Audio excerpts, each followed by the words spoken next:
Hi.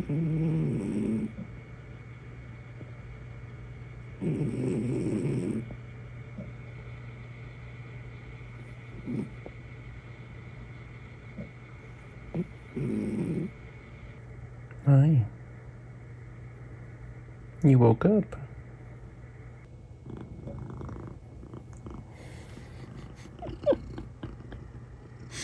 Hi. Love you too. You sweet boy. You were snoring. You were out. You were really out. You're cute. Hello and welcome to Friday. The deer has lost. Maybe. Maybe. Also, a bug just flew into my... What was that? I have no idea. I'm getting real bit up. That was big. It might have been a bumblebee. It was a horsefly. I don't know. Anyway, so the other day we were out here. We were talking about how the deer has been jumping into the garden, eating stuff. A lot of different things we could try. So we had sprayed some... I say we. I don't want to say we. Mao did this. Mao is the one who put in all the effort into the garden and also into the prevention of deer getting in here. Mao put up Irish Spring, sprayed several different things to try and keep the deer out. And then our neighbor was walking out here, and we were talking to them about how the deer had been getting into the garden. And she was like, we have extra fencing we're not going to use. Do you want it? And I was like, sure. So now there's more fence. And there is more fence. There is more fence. And like, this doesn't necessitate that, you know, things will be solved. But like, there's a lot more fence now. So I would assume that this helps because you can see the other fence was only about yay tall. I also put these in here. I don't think I'd filmed this last time. I put these in here just because that's less area for the deer to like step on things. So I'm hoping that with all of that stuff there, this slightly higher fence, the Irish Spring, the wolf piss or whatever the stuff that comes in the spray is, with all of that, I hope that our deer troubles are over now. I assume they will be. I guess I don't know for sure. You know one thing that might help, Mal? Yeah. I mean, it won't help, but like will help be able to quickly identify it. Yeah. Is if we flatten out the soil where the deer had stepped. Yeah. That way, if we get more hoof prints, we'll know. Because right now we don't really know. But that'll make it easy to be like, oh, okay. I almost had enough fence. It's only here that didn't go. Okay. Well, the deer can't jump there. I mean, they can jump here. Well, will they? I don't know. I don't know. Yeah. I'm sorry this has been such a pain. But, you know, stuff's coming in. We're finishing up June. We're getting into July. It's going to, you know, very soon we're going to get to the point where we can actually start eating some tomato and corn and... Did you see? See what? The big tomato on the corner. It's turning red. Yeah, it is turning, isn't it? Well, the good news is like there's some bean leaves bouncing back. Yeah. That are new. So they haven't been here lately, I think. Yeah, so it's... Okay. I don't know. I didn't have a good solution for this anyway. Yeah. I really do sincerely think that things are solved now.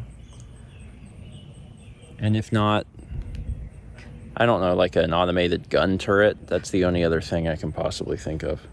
Other thing Mal did was wash off her bike. And you want to say why? Because it's kind of a big deal. Tomorrow I'm doing a 10K race.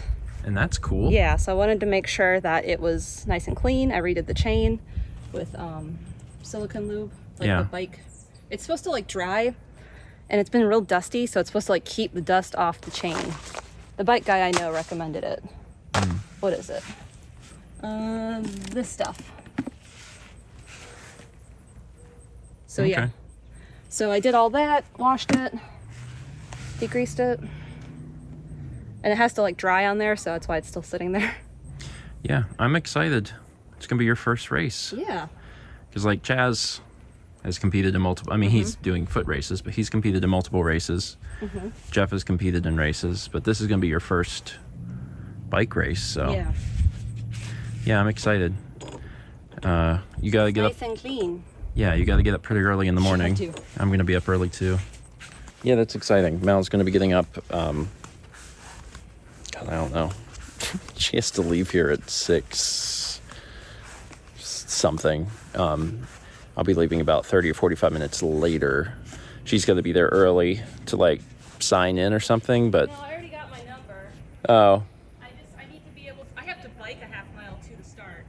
she has to, okay, well, it's irrelevant why you have to be there early, but she has to be there early and I don't. So Alex and Haley are going to pick me up just a little bit later so I can get a tiny bit more sleep because we are streaming tonight. We definitely need to end the stream on time. It just occurred to me we're only going to go up, aren't we? Yeah. Yeah. I wasn't going to say anything. There you go. You don't have a lot of battery left. Incredible. You might do it. You might do it.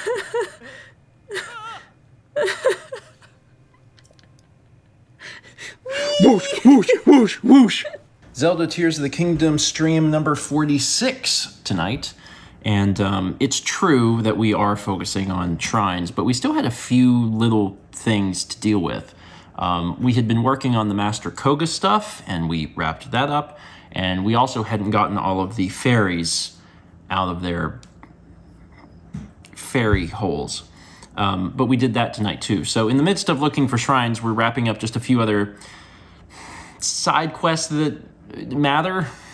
Basically, there's a lot of side quests that are like, my horse is over there. Can you go get it? Thanks. Here is an apple. And I don't care much for those, but there are some that have a little more weight, or the reward is a little bit greater, and those are worth seeking out. And we kind of look to the opinions of Dan, Juliet, and Chaz, who have all played this game. And when we do our weekly meetings, they can be like, okay, well, this is maybe worth doing, this is probably not worth doing, etc. But in the grand scheme of things, we're treating Tears of the Kingdom the same as we did with Breath of the Wild. Main quest, shrines.